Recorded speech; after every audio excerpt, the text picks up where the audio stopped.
Hello everybody, welcome to wherever you are.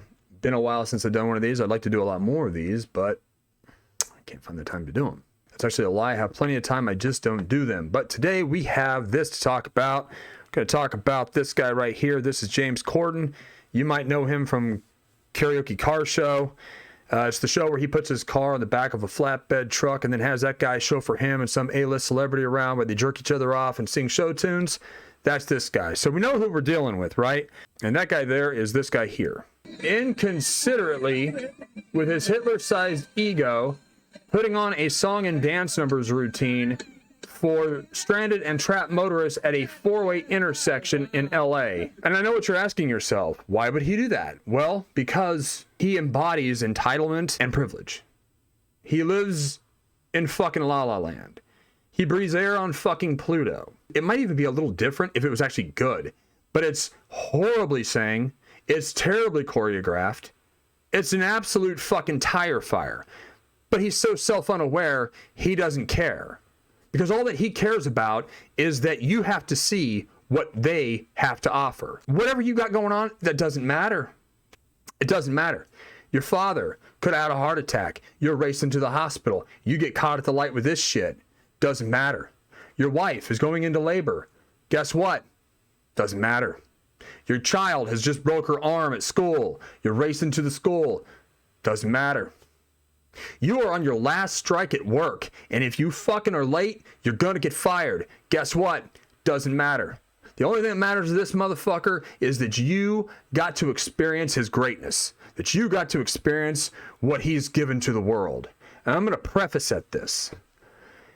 Many years ago, U2 released an album and they gave it away for free. Everybody who owned an iPad, an iPod, an iPhone, they went to bed one night and the next morning that album was on their device for free.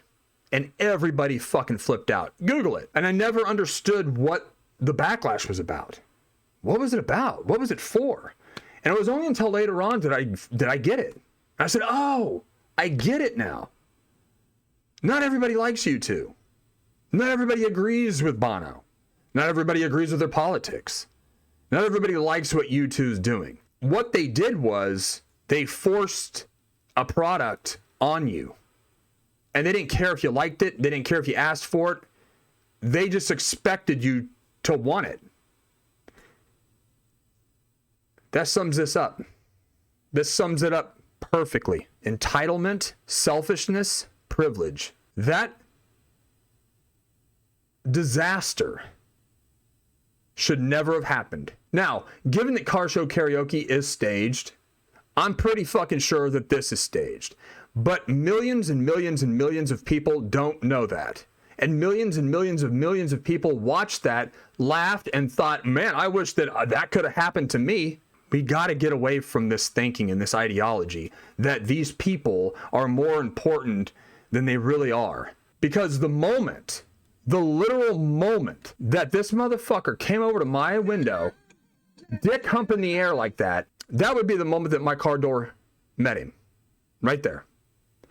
That shit shouldn't happen. Nobody should be subjected to that. That motherfucker had no clue what was going on in these people's lives that he upended.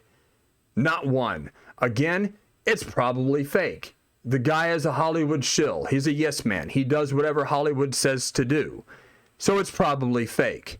But what if it wasn't? I know it is, but what if it wasn't?